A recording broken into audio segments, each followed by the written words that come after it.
আসসালামু আলাইকুম। আমরা পেঁপে গাছ লাগানোর জন্য গর্ত করছি এবং অলরেডি দুইটা গর্ত করে নিয়েছি। এই যে একটা গর্ত, এই যে গর্ত, সাথে সাথে জৈব সার মেরে দিয়েছি।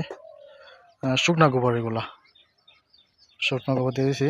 আর এখানে একটা মবিন ভাই আছে, আর একটা 3 নাম্বার গর্ত করতেছে ভাই। প্রতিটা গর্ত কমপক্ষে অনেকটা গভীর করা লাগে, 2 ফিট গভীর করে প্রতিটা গর্ত। তারপরে আমাদের এখানেও গোবর ছড়াই দেওয়ার কারণে এই যে জৈব সার, এই জায়গাতে আমাদের একটু কচি করে জৈব সার তৈরি করছি। তো এইগুলো আবার ফুল গর্ততে ঢেলে দিই। এই যে মোহন ভাই কথা করতেছে, রাহিম মোল্লা, এই যে আমাদের এক বড় ভাই বেকার বন্ধু এগ্রো ফার্মের একজন সদস্য যুক্ত হয়েছে নতুন। তো ভাইও গর্ত করতেছে।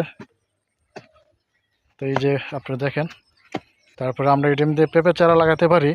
আবার আমাদের কাছে আবার নতুন বীজ তৈরি করে রাখছি। এগুলা লাউয়ের চারা দেখেন কীভাবে বীজ লাগিয়েছি।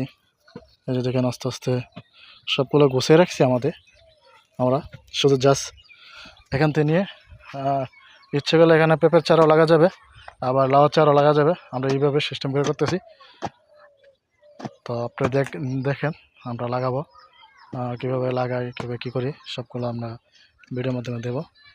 আজকে এই পর্যন্তই। ভালো থাকেন সবাই। আসসালামু আলাইকুম।